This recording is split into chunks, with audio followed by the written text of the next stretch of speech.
We're going to start. And our first speaker is the superstar that is Shane. Shane, Transformation Trap, Grounded Hope. Over to your good self. Thanks so much, Rich. Yeah, and thanks to everyone who has taken the time to join. My job is to set the scene and provide a little bit of provocation through a process of both humble suggestion and hopefully a little bit of grounded hope on change that works. So, Rich, let's go to the next slide. So we are obsessed about change and transformation. The reason we work for a social enterprise, which takes its not-for-profit status very seriously, a little too seriously probably. We're not here for the money. We're here to do good in the world. We really, really get out of bed in the morning to try in some way, however small, to make a change, to make a difference. We all work in the service. Some of us continue to work in the service. I'm lucky to teach at UCL on this. I'm a trustee at a mental health care provider. We believe in this stuff. This is just a screen scrape of all the other people, or some of the other people who also believe in this stuff.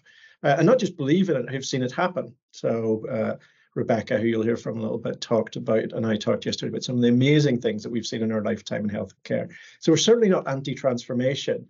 However, say a prayer for the Isle of Man Health Transformation Team, appearing soon in a special mashup edition of Location, Location, Location meets Transformation, Transformation, Transformation.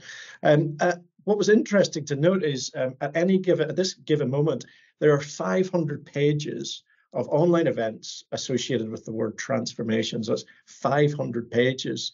I scrolled through pretty much every one of those, and I have chosen the one that I will be joining ASAP. It's called Claim Your Magic Dragon, $37, Sheila. I'm not sure what the conversion rate is on that. But thank you for joining us and rather the Magic Dragon Brigade. So if we're so positive and passionate about transformation and change, what's this miserable trap headline about? We're definitely the only skeptic in those 500 pages as far as I can see. Rich. So here's the problem. One of our values is transparency, even over comfort. And we're having increasingly more uncomfortable or discomforting conversations with our partners, our clients, with colleagues about a tension between two mental models that are competing and we think increasingly unhelpfully with each other. So on the right is often how a lot of us describe or experience those two mental models, A to B, and then we step outside of whatever room we happen to be in, and we encounter the reality of the world, the beautiful and messy reality that is health and care.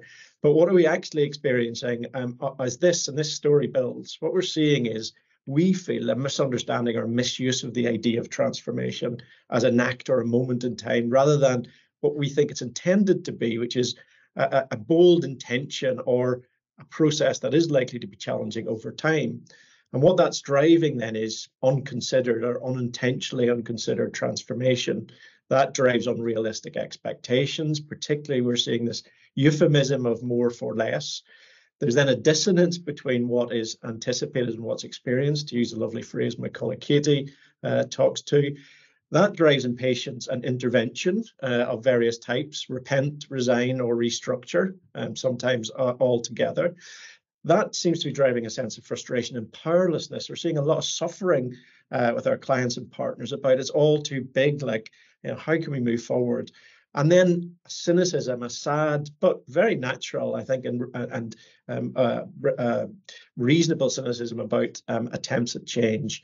And while all that's happening, the real work of change seems to be increasingly getting pushed out or undervalued. So that's what we're interested in, this idea of this dissonance. Thank you, Rich. So, however, you don't agree, which is fantastic. In praise of non-groupthink, we asked you what you thought the idea of transformation health and care is, and this is what you told us. So no one thinks it's a trap. Even fewer people think it's a myth, which is either good or alarming. But everyone, 60% of you almost thought it was a necessity for hope, and the rest thought it was all of the above. So it's serving us in some way. So question in chat, What story is the donut of transformation, which we've called it after some considerable thought, telling us about ourselves and our work in the world? And so just give a few seconds for those to start to come in. So if we were going to hang this in the Tate, what would be the little descriptor off to right?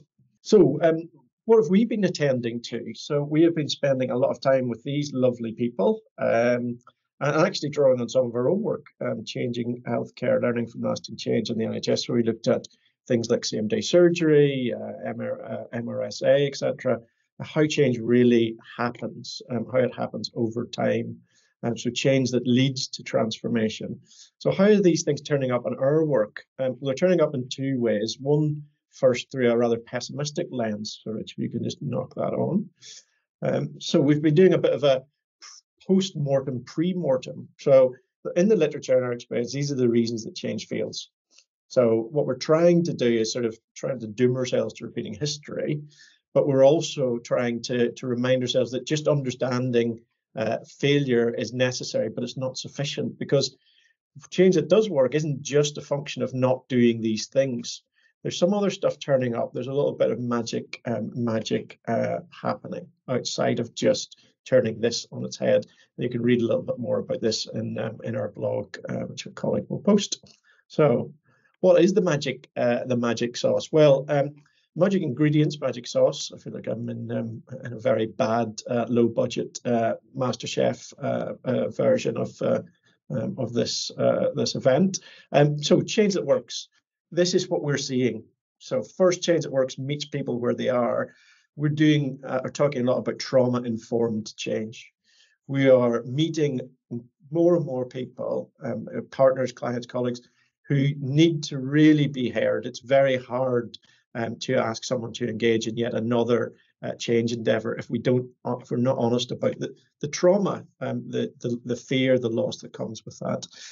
We are seeing change at work as really deliberate and planned. There's an absence of a sort of a hope over experience. We're seeing more and more drawing on behavioral science, industrial psychology, and so forth. It is owned by those who do the work, one of Myron's maxims. And it prioritizes real progress today, this idea of momentum, the idea that actually you get progress from doing the work itself, from starting to make progress, even the smallest unit of progress. And of course, curiosity, courage, and accountability turn up. One of our worries about psychological safety, for example, is that you can have high psychological safety without high levels of accountability and courage. You're not really going any further forward. So you can read more about these in a little bit more detail in our blog and on the website. All right, thank you. And then just finally, a little bit of our lived experience. What we're finding is when we take these six ingredients and we combine them with some of the frameworks that we use, there are two here, one on effective collaborations, one on high-performing teams, you actually do see both change that works and change that brings hope, that brings agency, that creates a sense of possibility, that does in very quick order lead to what is being described by our partners and clients as a transformative experience. And that's the business that we want to be in, and that's the conversation we want to have today. How can we as a community invest in change that works, that brings hope, and do that at pace?